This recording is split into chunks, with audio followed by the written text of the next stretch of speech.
जय श्री राम, जय श्री राम। प्रभु, आप सबों ने श्री आनंद रामायण के विलास कांड का 7वां और 8वां सर्ग का श्रवण किया।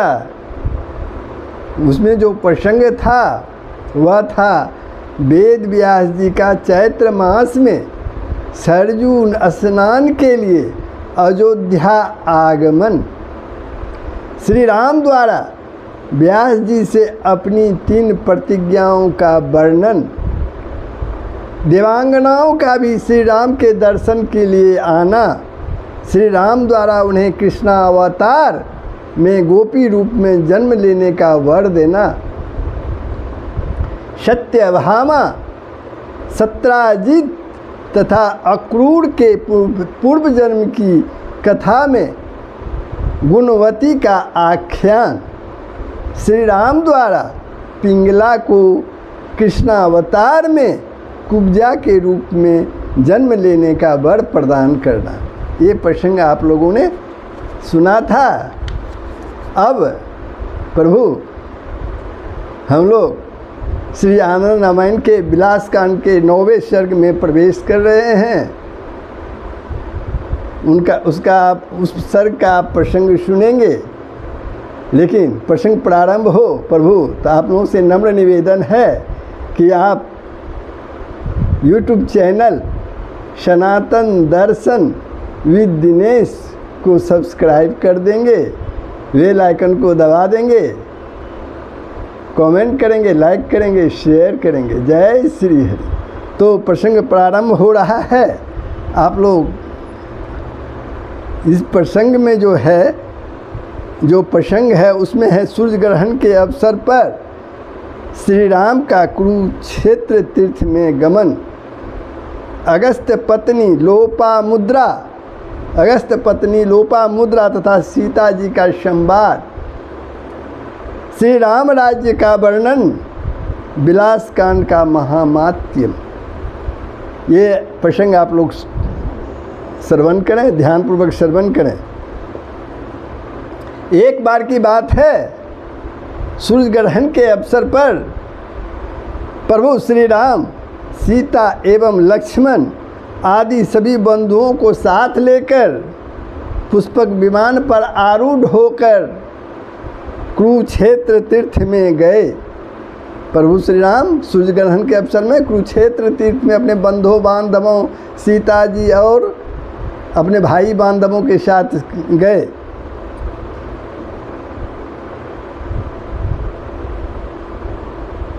उस समय गंधर्वों, किन्नरों तथा नागों के साथ सभी देवता भी वहां आए। अनेकों आश्रम से मुनिगण और विविध देशों के राजा भी वहां उपस्थित हुए। वहां आए वे सभी राजा अपने हाथों में विविध प्रकार की भेंट सामग्री लेकर श्री राम के दर्शन के लिए उनके पास आए और राजरानियां सीता के पास आईं। सीता ने उन राजपत्नियों का आलिंगन किया और उन्हें अब उनकी सखियों के साथ मुनि पत्नियों सहित श्रेष्ठ आसन पर बिठाया। सीता जी ने उस मुनि समाज में महर्षि अगस्त तथा उनकी पत्नी देवी लोपामुद्रा, अगस्त मुनि की पत्नी देवी लोपामुद्रा भी थी। सीता के द्वारा सभी के पूजित हो जाने पर लोपामुद्रा ने सीता जी को आनंदित करते हुए बड़ी ही प्रसन्नता से कहा, हे सीते, आप धन्य हैं। आप श्री राम के किसी पौरुष का हमारे समक्ष वर्णन करें। आप धन्य हैं, आप श्री राम के किसी भी पौरुष का हमारे सामने वर्णन करें जो हमारे कानों को सुख प्रदान करने वाला हो, जो हमारे कानों को सुख प्रदान करने वाला हो। देवी लोपामुद्रा के इस प्रकार के वचनों को सुनकर सीता जी ने अपनी विवाह से लेकर यहाँ कुरुक्षेत्र तीर्थ में आने तक का श्री राम का समस्त वृत्तांत उन्हें सुनाया। यह सुनकर हंसते हुए लोपामुद्रा ने पुनः सीता से कहा, हे सीते, महात्मा राघव ने जो कुछ भी किया वह सब तो यथा योग्य ही किया, किंतु एक कार्य जो उन्होंने व्यर्थ ही कष्टपूर्वक किया उसे मैं बताती हूँ, आप ध्यानपूर्वक उसे सुने। आप, हे सीते, आप मुझे बताएं कि पूर्व समय में उन्होंने लंका में चढ़ाई करते समय सेतु बंध का श्रम क्यों किया? लंका में समुद्र में जो सेतु बांधने का जो मेहनत उन्होंने क्यों किया? उन्होंने क्यों नहीं अगस्त जी से समुद्र पी जाने को कहा? वे तो अपने चुल्लू में लेकर ही सारे क्षार समुद्र के जल को क्षण भर में ही पी जाते। इससे समुद्र सूख जाता और बानरों को जाने का मार्ग मिल जाता। व्यर्थ ही उन्होंने बानरों को समुद्र पर पुल बांधने के परिश्रम पूर्ण कार्य में लगाया। उनका यानी लोपामुद्रा का इस प्रकार के वचन को सुनकर सीता जी हंसते हुए लोपामुद्रा से कहने लगी, हे पतिव्रते लोपामुद्रे, श्री राम ने जो सेतु बंधन का कार्य किया वह ठीक ही किया। उसका कारण मैं बताती हूँ। यदि श्री राम अपने बाण के द्वारा समुद्र को सुखा डालते तो समस्त जलचर जीवों के वध की आशंका थी। समुद्र में रहने वाले जितने भी जलचर थे, जीव थे, उन्हें उसके वध की आशंका थी, इसलिए उन्होंने ऐसा नहीं किया। यदि वे आकाश मार्ग से उड़कर समुद्र को पार कर जाते तो रावण आदि जानते कि राम मनुष्य नहीं है, अवश्य वे कोई देवता हैं, इसलिए उन्होंने ऐसा भी नहीं किया। फिर यदि वे हनुमान जी के पीठ पर चढ़कर समुद्र के पार उस तट पर लंका में चले जाते तो लोग उनके बल पराक्रम को किस प्रकार जानते? हे लोपामुद्रे, लोग उसके बल पराक्रम को किस प्रकार जानते? कदाचित कहने में ऐसा कर भी देते तो सारे संसार में राम जी का यह अपजस फैल जाता कि उन्होंने अपने कार्य सिद्ध करने के लिए एक ब्राह्मण को उसी का उत्सर्जित किया हुआ जल पिला डाला।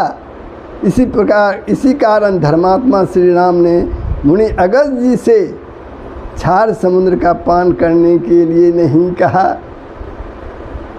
यही सब सोच विचार कर श्री राम ने अपनी कीर्ति को स्थापित करने के लिए समुद्र पर पुल बांधा। ऐसा कार्य अभी तक किसी ने न किया है और न ही कोई आगे करेगा। सीता जी की इन बातों को सुनकर लोपामुद्रा अभिभूत हो गई। सीता जी की इन बातों को सुनकर लोपामुद्रा अभिभूत हो गई। नारियों की उस सभा में वे क्षण भर के लिए मौन होकर कुछ लज्जित सी हो गई। तब मुस्कुराकर सीता जी ने पुनः उन अगस्त पत्नी लोपामुद्रा का पूजन किया और बार बार उनकी प्रार्थना करते हुए कहा, हे पतिव्रते, मेरे द्वारा आज आपका अपराध हो गया है, इसे आप क्षमा करें। मैंने आपके स्नेह के कारण ही आपके समक्ष श्री राम के पौरुष का वर्णन किया। मैं तो यही समझती हूँ कि आपके पति श्री अगस्त जी के आशीर्वाद से ही श्री राम में इस प्रकार की शक्ति आई है।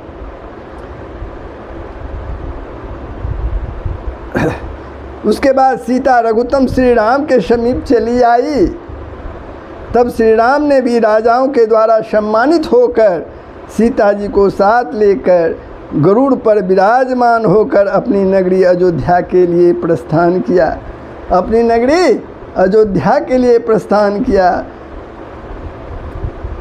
श्री राम द्वारा शासित होने पर, यानी प्रभु श्री राम द्वारा शासित होने पर उनके राजकाल में संसार में न कोई पराई स्त्री में आसक्त था, न कोई बरांगनाओं में आसक्त था और न कोई मादक वस्तुओं का सेवन करने वाला ही था। मैंने किसी प्रकार का दुर्बुद्धि नहीं थी वहाँ के नागरिकों में। कोई दरिद्री नहीं था, कोई भी रोगी नहीं था, न कोई किसी भी चिंता आदि से ग्रस्त था। कोई किसी को भी किसी प्रकार की चिंता ही नहीं थी, और न कोई दुखी ही था, न कोई परमात्मा था, न कोई मूर्ख था, न कोई चोर था, और न कोई हिंसक व्यक्ति ही था। इस प्रकार श्री रामदास जी जो अपने शिष्य विष्णु दास को ये कहानी सुना रहे हैं, रामचरित कथा सुना रहे हैं, वे बोले, हे विष्णुदास, तुम्हारे समक्ष अयोध्या में संपन्न हुआ तथा श्री राम एवं सीता का अत्यंत श्रेष्ठ विलास चरित्र सुनाया है तुम्हें। यह मनुष्यों को अत्यंत सुख देने वाला, यह मनुष्यों को अत्यंत सुख प्रदान करने वाला है। जो व्यक्ति प्रातःकाल, मध्याह्न तथा रात्रि में श्री राम की सानिध्य में इस विलास कांड का पाठ करेगा, उससे संसार में मनुष्य रूप धारण किए हुए साक्षात श्री राम के रूप में ही समझना चाहिए। धन की अभिलाषा रखने वाला इस विलास कांड का पाठ करने से धन प्राप्त करता है, भोगों की इच्छा रखने वाला भोगों को प्राप्त करता है, और पुत्र की कामना वाला पुत्र प्राप्त करता है। जो श्री राम में अनन्य भक्ति रखकर एकाग्र चित्त से इस विलास कांड का श्रवण करता है, वह संसार में परम सुख प्राप्त करता है। वह संसार में परम सुख प्राप्त करता है। विलास कांड के श्रवण से मनुष्य पापों से मुक्त हो जाता है। यह विलास कांड अत्यंत रमणीय और लोगों के मन को आनंदित करने वाला है। यह अत्यंत विचित्र है तथा श्रवण करने पर महान आनंद प्रदान करने वाला है। जो लोग इसका पाठ करते हैं या जो इसे सुनते हैं, वे अपने सभी अभिष्ट मनोरथों को प्राप्त करते हैं। धर्मार्थी को धर्म की प्राप्ति होती है। धनार्थी अखंड लक्ष्मी को प्राप्त करता है। कामनाओं की अभिलाषा रखने वाला कामनाओं को प्राप्त करता है, और मोक्षार्थी को मोक्ष की प्राप्ति होती है। मोक्षार्थी को मोक्ष की प्राप्ति होती है। जो मनुष्य रात्रि के समय अपनी धर्मपत्नी के साथ एक शैया पर स्थित रहकर इस विलास कांड का पाठ करता है, उसे निश्चित ही 6 महीने के भीतर पुत्र की प्राप्ति होती है। जो मनुष्य स्त्री के अभिलाषा से इस विलास कांड का पाठ करता है, वह 9 महीने में सुंदर भार्या को प्राप्त कर लेता है, सुंदर पत्नी को प्राप्त कर लेता है। इसमें कोई संशय नहीं है। यदि कोई कुमारी कन्या उत्तम पति की प्राप्ति के उद्देश्य से इस श्रेष्ठ विलास कांड का बार बार श्रवण करती है, वह 6 महीने में श्रेष्ठ पति को प्राप्त कर लेती है। जो सुलक्षणा स्त्रियां इस विलास कांड का श्रवण करती है, वे कभी भी सौभाग्य लक्ष्मी से रहित नहीं रहती। अपने पति के आयुष्य की वृद्धि के लिए, अपने पति के उम्र को बढ़ाने के लिए स्त्रियों को स्नान आदि से पवित्र होकर इस मनोरम विलास कांड का श्रवण करना चाहिए। यह विलास कांड जो है इक्षु दंड की भांति अत्यंत रमणीय, विचित्र, अत्यंत मधुर तथा पवित्र है। यह पाठ आदि करने से समस्त पाप राशि का विनाश करने वाला, धर्म का एकमात्र स्थान और भवरोग को सर्वथा दूर करने वाला है। तो ये पाठ आपको, ये प्रसंग आपको कैसा लगा कि श्री आनंद रामायण के विलास कांड का पाठ करने और श्रवण करने से हमें क्या फ़ायदा है, ये श्रवण किया आप लोगों ने, कैसा लगा कमेंट के माध्यम से बताएंगे। जय श्री हरि, जय श्री राम। सबका कल्याण ही होगा, पूरे विश्व का कल्याण होगा। यही सनातन धर्म का मूल तत्व है। जय श्री हरि।